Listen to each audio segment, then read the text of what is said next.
16 வருஷத்துக்கு மேல எந்த கவர்மெண்டாலையும் எந்த ஸ்கேமராலையும் எந்த ஹேக்கராலையும் பிட்காயினை மனிபுலேட் பண்ணவோ ஸ்கேம் பண்ணவோ ஸ்டாப் பண்ணவோ முடியாம இருக்கிறதுக்குரிய காரணம் என்னன்னு தெரியும்னு சொன்னா அந்த வீடியோ ஃபுல்லா பாருங்க. நம்ம எல்லாருமே பிட்காயினை ஜஸ்ட் ஒரு ஸ்டோர் ஆஃப் வேல்யூவா தான் பார்க்கணும். ஓகே, இன்றைக்கு நம்ம பிட்காயின் வாங்கினா கொஞ்சம் காலத்தில் பிட்காயின் பிரைஸ் கூட போகும். ஸோ இது ஒரு ஸ்டோர் ஆஃப் வேல்யூ, நம்ம அசெட்டை நம்ம பாதுகாக்கிறதுக்குரிய ஒரு ஸ்டோர் ஆஃப் வேல்யூவா மட்டும்தான் நம்ம பார்த்துட்டு இருக்கோம். ஆனா பிட்காயின் அதை தாண்டி இன்னும் நிறைய விஷயத்துக்கு முன்னுதாரணமா இருக்குது. அது என்னன்னு சொல்லி தான் வீடியோல பார்க்க போறோம். நம்ம வெளியில பிட்காயினை பார்க்கல, பிட்காயின் ஒரு ஃப்ரீடம். ஓகே, இந்த கவர்மெண்டோட இந்த கரப்டட் பொலிட்டீஷியன் கரப்ஷன்ல இருந்து நம்மளுக்கு ஃப்ரீடத்தை தரதுக்கான ஒரு டூலா அநேகமானாக்கள் பிட்காயினை பாவிப்பாங்க. சிலாக்கள் பிரைஸுக்காக பாவிப்பாங்க. அதாவது நான் இன்றைக்கு பிட்காயினை இப்போ $60,000 இருக்குள்ள வாங்கினேன்னு சொன்னா நாளைக்கு $1,00,000 போகக்குள்ள லைக் இந்த பெருமதி கூடும். ஸோ அந்த டைம்ல வித்து நான் ப்ராஃபிட் எடுப்போம்னு சொல்லி ஒரு ட்ரேடிங் பர்பஸுக்காக நிறைய பேர் வாங்குவாங்க. இந்த ரெண்டு விஷயத்தை மட்டுமே பாக்குறதால தான் அநேகமானாக்கள் கோல்டு கம்பேர் பண்ணி பிட்காயினோட கோல்டு பெட்டரா இருக்குது பிட்காயினை விட. அப்படி கோல்டுக்கு பிட்காயின் ஈக்குவலா இருக்குது. பிட்காயின் ஒன்றும் கோல்டை விட அவ்வளவு வெலுவபிளான ஒரு விஷயம் ஒன்று இல்லைன்னு சொல்லி வாதாடுவாங்க.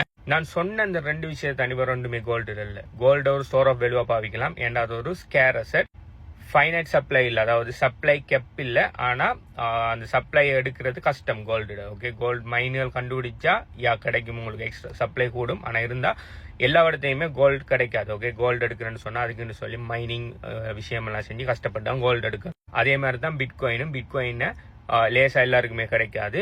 மைனிங் கம்ப்யூட்டர்ஸை வச்சு அதுவும் thousands of dollars நீங்க இன்வெஸ்ட் பண்ணி வருஷ கணக்குல மைன் பண்ணினா தான் நீங்க பிரேக் ஈவனுக்கே வரலாம். ஓகே, லாங் டைம்ல ஒரு வருஷம் 2 வருஷம் 3 வருஷம் சொல்லி போகக்கூடாது. உங்களுக்கு மைனிங்ல ப்ராஃபிட்டபிளா இருக்கும். அதுவும் நீங்க லட்சக்கணக்கில் கோடிக்கணக்கில் இன்வெஸ்ட் பண்ணணும் பிட்காயின் மைன் பண்றது. ஸோ கோல்டு மாதிரி பிட்காயினும் ஒரு ஹார்ட் அசெட். மற்றபடி பார்த்தீங்கன்னு சொன்னா கோல்டும் ஒரு குறிப்பிட்ட காலத்தில் விலை கூட்டிட்டு போகும். நம்ம ஃபேக் பேப்பர் கரன்சியில ஹோல்ட் பண்றதை விட கோல்டுல ஹோல்ட் பண்ணக்குள்ள இன்ஃபிளேஷனுக்கு ஹெட்ஜா தொழிற்படும் சொல்லி அநேகமானாக்கு கோல்டு வாங்குவாங்க. அதே சேம் கான்செப்ட்ல தான் அநேகமானாக்கு பிட்காயின் வாங்குவாங்க. நான் முதல்ல பிட்காயினை பற்றி தெரிஞ்சு கொண்டு முதல்ல நான் பிட்காயின் வாங்கக்குள்ள பிட்காயின் பிரைஸ் ஜஸ்ட் $6,000. இன்றைக்கு பிட்காயின் பிரைஸ் $1,10,000. மோர் தென் 20 டைம்ஸ், 20 மடங்கு கிட்ட போயிருக்குது. அந்த டைம்ல எனக்கும் பிட்காயினை பத்தி போதிய அளவான நாலேஜ் இல்லை. இதுல எனக்கும் அந்த டைம்ல நானும் பிட்காயினை ஏன் வாங்கினேன்னு சொன்னா ஜஸ்ட் பிரைஸ் அப்ரிசியேஷனுக்காக மட்டும் தான் வாங்கினேன். பிட்காயினுக்கு பின்னால் இருக்கிற ஃபண்டமெண்டல்ஸும் எனக்கும் தெரியாது. ஸோ நான் வாங்கினேன். அந்த டைம்ல நான் ஜஸ்ட் ஒரு கோடிக்கு நான் வாங்கியிருப்பேன்னு சொன்னேன். அந்த டைம்ல ஒரு கோடி இல்லை, ஒரு கோடிக்கு வாங்கியிருப்பேன்னு சொன்னா வாங்கி இன்றைக்கு ஹோல்ட் பண்ணிருப்பேன்னு சொன்னா அந்த ஒரு கோடி 20 கோடியா மாறி இருக்கும். வேற எந்த அசெட்ல நீங்க வாங்குற ஒரு பொருள் 20 மடங்கு ப்ராஃபிட் தரும். நீங்க ரியல் எஸ்டேட் வாங்கினா 20 மடங்கு போகுமா? ஜஸ்ட் ஒரு 4-5 வருஷத்துல. நான் சொல்லல 20 100 வருஷம் 200 வருஷத்தை பத்தி கதைக்கலாம். ஜஸ்ட் ஒரு 4-5 வருஷத்துல ரியல் எஸ்டேட் உங்களுக்கு 20 மடங்கு ப்ராஃபிட் தருமா? அப்படி கோல்டு ப்ராஃபிட் தருமா? கோல்டு கிட்டத்தட்ட 10 வருஷத்துலயே 2 மடங்கு தான் கூடி இருக்குது. ஆனா லாஸ்ட் 10 வருஷத்துல பிட்காயின் பாத்தீங்கன்னு சொன்னா 300 மடங்கு இன்க்ரீஸ் ஆயிருக்குது. இதுக்குரிய காரணம் என்னன்னு சொன்னா பிட்காயின் ஜஸ்ட் பிரைஸ்லயும் ஃப்ரீடத்திலையும் மட்டுமே தங்கி இல்லை, அதுக்கு கீழே நிறைய விஷயம் இருக்குது. பிட்காயினு கூட தான் இந்த பிளாக் செயின் டெக்னாலஜிங்கிற ஒரு விஷயம் ஒன்று கண்டுபிடிச்சாங்க. ஆனா பிட்காயினை தாண்டி பிளாக் செயின் டெக்னாலஜிங்கிறது நிறைய இடத்துக்கு பாவிப்பட்டு இருக்குது, எதிர்காலத்தையும் பாவிப்பட போகுது. பிளாக் செயின் டெக்னாலஜி தான் எந்த விதமான ஒரு சென்ட்ரலைஸ் கண்ட்ரோலும் இல்லாம டீசென்ட்ரலைஸ் வேஸ்ல ஒரு டெக்னாலஜியை ரன் பண்ற. அது ஃபைனான்ஸுக்குள்ள வரக்கூடாது, டீசென்ட்ரலைஸ் ஃபைனான்ஸ் வேற விஷயத்துக்குள்ளேயும் கொண்டு வரலாம். உங்களுக்கு ஒரு உதாரணம் சொல்லணும்னு சொன்னா ஒரு மெடிக்கல் ரெக்கார்ட்ஸ், மிக மிக முக்கியமான மெடிக்கல் ரெக்கார்டுகள் யாராலையுமே மேனிபுலேட் பண்ண கூடாதுன்னு சொல்லி நினைக்கிற மெடிக்கல் ரெக்கார்டுகள் ப்ராப்பரான ஒரு பப்ளிக் பிளாக் செயின், பிரைவேட் பிளாக் செயினை பத்தி கேட்கல, பப்ளிக் பிளாக் செயின்ல போடுவாங்கன்னு சொன்னா அதை யாராலையுமே மேனிபுலேட் பண்ண முடியாது. ஈவன் ஹண்ட்ரட்ஸ் ஆஃப் இயர்ஸுக்கு பிறகும் ஒரிஜினலா என்ன நம்ம போட்டு வச்சோமோ அதே இது இதா இருக்கும். ஏன்னா டீசென்ட்ரலைஸ்ட் பிளாக் செயின் நெட்வொர்க்ல எல்லாருமே வெலிடேட் பண்ணி வச்சிருப்பாங்க. யாராவது ஒரு தனி நபரோ தனி என்டிட்டியோ தனி கவர்மெண்ட்டோ கரப்ட் பண்ணி மனிபுலேட் பண்ண முடியாது. இப்ப நம்ம பாவிக்கிற வீடுகள்ற உறுதியெல்லாம் பாத்தீங்கன்னு சொன்னா ஏதோ ஒரு கவர்மெண்ட் ஆபீஸ்ல ஒற்ற ஒடிச்சு போய் கிடக்கும்.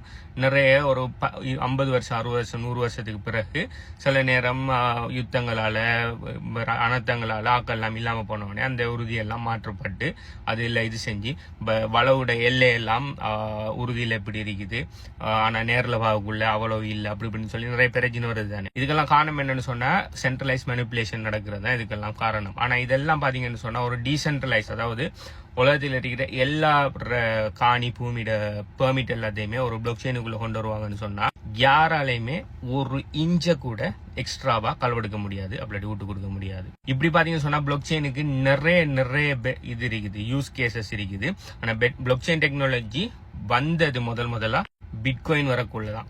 சத்தோஷி நகமோட்டோ பிட்காயினை உருவாக்கிட்டு இந்த பிட்காயின் இது ஒரு கரன்சி ஸ்டோர் ஆஃப் வேல்யூவா பாவிக்க போறோம். ஆனா இது நிறைய காலத்துக்கு நின்று பிடிக்கணும், யாராலையுமே மனிப்புலேட் பண்ண கூடாத மாதிரி இருக்கணும், இது ஸ்ட்ராங்கா இருக்கணும், கவர்மெண்ட் கரப்ஷன்ல இருந்து நல்லா இருக்கணும் சொன்னா இதை ரன் பண்றதுக்கு ஒரு டீசென்ட்ரலைஸ் நெட்வொர்க் ஒன்று தேவை. அந்த டீசென்ட்ரலைஸ் நெட்வொர்க் தான் பிளாக் செயின். பிட்காயின் உருவாக்கக்குள்ளதான் பிளாக் செயின் வந்திக்கு. ஆனா பிளாக் செயின் பாத்தீங்கன்னு சொன்னா பிட்காயினோட மட்டும் நிக்கல. இன்னைக்கு நம்ம பாவிக்கிற லெண்டிங் அண்ட் பரோவிங் பிளாட்ஃபார்ம் நிறைய பிளாக் செயின்ல உருவாக்கப்பட்டிருக்குது. ஆவே கம்பவுண்ட்னு சொல்லி தனிப்பட்ட என்டிட்டியோட கண்ட்ரோல் இல்லாம யார் வேணும்னாலும் கிரிப்டோ அசெட்டுகளை கொலாட்டரலா வச்சு அவங்க தேவையான கிரிப்டோ அசெட்டுகளை பரோ பண்ணிக்கொள்ளலாம். அதே மாதிரி உங்களுடைய கிரிப்டோ கரன்சியில நீங்க லெண்ட் பண்ணி அதுக்கு ஒரு பெசிவ் இன்கம் மாதிரி ஏர்ன் பண்ணிக்கொள்ளலாம். அடுத்த டீசென்ட்ரலைஸ் ஒரு கோயின் இன்னொரு கோயின் வாங்குறது நீங்க சென்ட்ரலைஸ் கம்பெனியில தங்கி நிக்க தேவையில்ல, டீசென்ட்ரலைஸ்டாக அதெல்லாம் செஞ்சு கொள்ளலாம். அதே மாதிரி சோசியல் நெட்வொர்க் வந்துருக்குது, ஏஐ சம்பந்தமான கம்பெனிஸ் நிறைய வந்துட்டு இருக்குது. இப்ப பாத்தீங்கன்னு சொன்னா எல்லாமே புதுசா நிறைய இது பிளாக் செயினுக்குள்ள உருவாயிட்டு இருக்குது. எப்படி ஒரு 20-30 வருஷத்துக்கு முதல் .com சொல்லி ஒரு பெரிய ரெவல்யூஷன் வந்து .com பபிள் ஆகி நிறைய ஃபேக் கம்பெனிஸ் உருவாகி அதுக்கு பிறகு பெஸ்டான கம்பெனிகள் மட்டும் லைக் ஆப்பிள், நம்ம சோசியல் மீடியா பிளாட்ஃபார்ம்களான ஃபேஸ்புக், அமேசான் போன்ற விஷயங்கள் சர்வைவ் ஆனிக்கும். அதே மாதிரி இப்ப நிறைய ஃபேக் கம்பெனிஸும் ஏஐ இதுக்குள்ள வந்துட்டு இருக்கு, பிளாக் செயினுக்குள்ள வந்துட்டு இருக்குது. நாளைக்கு பாத்தீங்கன்னு சொன்னா ஒரு பெரிய ஒரு ரெவல்யூஷன் வந்து நாளைக்கு இதுக்குள்ள இருக்கிற இந்த பிளாக் செயின் கம்பெனிக்குள்ள இருக்கிற ஒரு குறிப்பிட்ட கம்பெனி சர்வைவ் ஆகி அடுத்த கட்டத்துக்கு போகும். அதுக்கு பிறகு மெயின் அடாப்ஷன் வரும். அதுக்கு பிறகு எல்லாருமே பிளாக் செயினை சர்வசாதாரணமா பாவிக்க ஆரம்பிப்பாங்க. ஸோ அந்த டைம் வரக்குள்ள யாரெல்லாம் இப்ப கிரிப்டோ, பிளாக் செயின், இந்த பிட்காயின் இந்த டெக்னாலஜிக்குள்ள இப்ப ஏர்லி அடாப்ஷன் உள்ள ஏர்லி அடாப்டர் அவுட்லுக்கு வாரீங்களோ அந்த டைம்ல நீங்க பெரிய கோடீஸ்வரனா இருப்பீங்க. அப்படி இல்லாட்டி ஏதாவது ஒரு ஏர்லி கம்பெனியில இன்வெஸ்ட் பண்ணி பெரிய அளவுல வெல்த்தோட இருப்பீங்க. ஸோ ஜஸ்ட் இந்த போட்டோ பாருங்க, இந்த பிட்காயினை தாண்டி பிட்காயினுக்குள்ள எவ்வளவு விஷயம் லேயர் 2 இருக்குது. அடுத்தது இதுல முக்காவாசி விஷயம் எனக்கும் தெரியும். ஓகே, ஸோ இதுக்கு பின்னால நிறைய சாஃப்ட்வேர் நாலேஜ் உரிய விஷயமெல்லாம் இருக்குது. இங்க பாருங்க, SHA-256 தான் இப்போ நம்ம பிளாக் செயின் நெட்வொர்க் பண்ணிக்கிற சம்திங் கைண்ட் ஆஃப் உள்ளுக்கு இது. ஸோ அடுத்தது குவாண்டம் கம்ப்யூட்டரை பத்தி சில ஆக்கள் பயப்படுவாங்க. குவாண்டம் கம்ப்யூட்டர் வந்தா பிட்காயினை பிரேக் பண்ணிடும் சொல்லி. குவாண்டம் கம்ப்யூட்டர் வந்து குவாண்டம் கம்ப்யூட்டரை பவரை கூட்டக்குள்ள இந்த SHA பவரை கூட்டி போவாங்க. கூட்டி போகக்குள்ள குவாண்டம் கம்ப்யூட்டரால குவாண்டம் கம்ப்யூட்டர் எந்த அளவுக்கு வளர்ந்துட்டு போகுதோ அதுக்கேற்ற மாதிரி பிளாக் செயின் நெட்வொர்க்கோட பவரும் கூட்டிட்டு போகும். இதை டெக்னிக்கலா எப்படி எனக்கு எக்ஸ்பிளைன் பண்றேன்னு தெரியல. ஆனா நீங்க குவாண்டம் கம்ப்யூட்டரை ஏன் பிட்காயினை முறியடிக்க முடியாதுன்னு சொல்லி நிறைய வீடியோஸ் அண்ட் டாக்குமெண்ட்ரிஸ் இருக்குது. அதுக்குரிய சாஃப்ட்வேர் ப்ரொஃபஷனல்ஸ் செஞ்சது. I am not a software engineer. So அதனால எனக்கு இது சரியா எக்ஸ்பிளைன் பண்ண தெரியல. But I am clear, quantum கம்ப்யூட்டரால பிட்காயின் எதுவுமே செய்ய முடியாது. அதுக்கு காரணம் இந்த இருக்கிற இது SHA-256 இதுல உருவாக்கல. பிட்காயின் வந்த காலத்துல SHA சம்திங் சின்னதா தான் இருந்துச்சு. அதுக்கு பிறகு செக்யூரிட்டி இம்ப்ரூவ் பண்ணி தான் SHA-256 இதுல நம்ம இப்ப இருந்துட்டு இருக்கிறோம். நாளைக்கு இதை விட செக்யூரிட்டி கூட போகலாம், அவங்க அதை கூட்டிட்டு போவாங்க. இன்னும் இதுக்குள்ள நிறைய விஷயங்கள் இருக்குது. ஓகே, ஸ்மார்ட் கான்ட்ராக்ட்ங்கிறது பாத்தீங்கன்னு சொன்னா பெஸ்டான ஒரு யூஸ் கேஸ் உண்டு. ஸ்மார்ட் கான்ட்ராக்ட் ஒன்று உருவாக்கினா அதை உருவாக்கினாலேயே அதை மேனிபுலேட் பண்ணிடலாம். ஸ்மார்ட் கான்ட்ராக்ட் ஒன்று உருவாக்கி அதை பிளாக் செயின்ல இம்ப்ளிமெண்ட் பண்ணக்குள்ள நாளைக்கு அந்த பிளாக் செயின்ல இருக்கிற 50% vote rights எடுத்தா மட்டும்தான் அதுக்குள்ள ஏதாவது ஒன்று இம்ப்ளிமெண்ட் பண்ணலாம். அப்படி இதுக்குள்ள நிறைய விஷயம் இருக்கு. நீங்க ஜஸ்ட் கண்ணை மூடிட்டு இந்த விஷயம் ஒன்றதையும் படிக்காம பிட்காயின் பிரைஸ் கூடுது, கோல்டோட பிரைஸ் மாதிரி பிட்காயின் பிரைஸ் குறையுது, கோல்டோட பிரைஸ் குறையிற மாதிரி கோல்ட் பிசிக்கலா இருக்குது. பிட்காயின் பாத்தீங்கன்னு சொன்னா சாஃப்ட்வேர், நாளை சாஃப்ட்வேர் இல்லாம போயிட்டுன்னு சொல்லி முட்டாள்தனமான கதை அதைச்சிட்டு அறிவியல் அறிக்காம ஜஸ்ட் போய் பிட்காயின் ஒயிட் பேப்பர் ரீட் பண்ணுங்க. ரைட் பண்ற ஹசன்னா அதுல summary, bitcoin white paper summary நிறைய யூடியூப்ல வீடியோஸ் இருக்குது.